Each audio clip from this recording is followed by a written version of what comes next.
السلام عليكم ورحمة الله وبركاته، والله يسعد نهاركم بكل خير ويوفقكم في كل أمر أنتم تسعون فيه. بعض العرب لو تفرشهم مكفوفك ورود قالوا ورودها صناعية وكفة حرش. حرش يعني خشن. في 3 أنواع من الناس: اللي تملكهم معروف أو حافظي الجميل، الحرار الحر اللي يحفظ جميل الناس يعتبره دينا في رقبته، اللي يقول فيهم ابن جدلان الله يغفر له: أنقدر يدرك لزومي ملكني بمعروف، وانت اعذر من لزومي عسى الدنيا فداه. بعد الاسلوب اسلوب اديب، اسلوب رجال يعرف احوال العرب.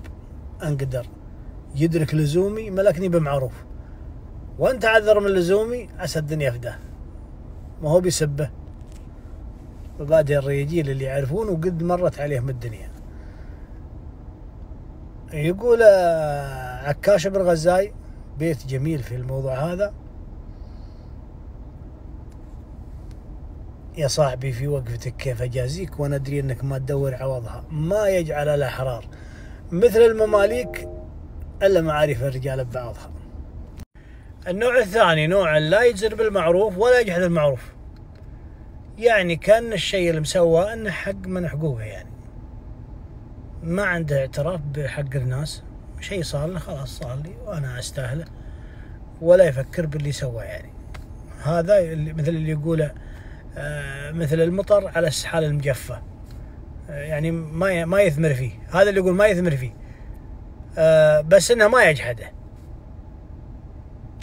النوع الثالث وهو ناكر الجميل او جاحد الجميل، وهذا من اردى نوعيات البشر، بل ان الحيوان اطيب منه.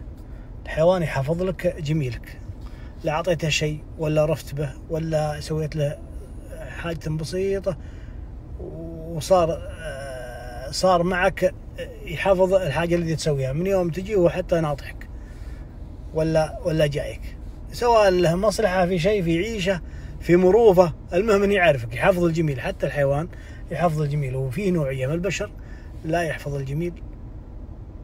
بعض العرب لو تفرشهم مكفوفك ورود قالوا كفوفها صناعية وكف حرش، متعودين على انكار الوفا والجحود. لو كان من فوقهم غر السحايب ترش، لا يحفظون الجميل ولا يفيدون فود، قوارض في ظهور الطيبين تعرش.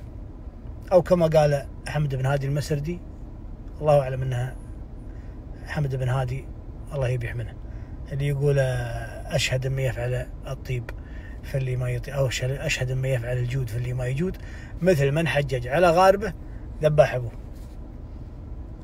هذا النوع من الناس لا منك جالك تجربة معهم، إن شاء الله ما يجيلكم تجارب مع الأشكال دي. فعلى طول اقطع صلتك فيه لو أنه قريب، لأن هذا مثل الأرض الصبخاء اللي جاها المطر وتروح غدران ولا ينبت فيها شيء، والأرض حولها كل أبوها ورد ونبات وزهر. استودعكم الله.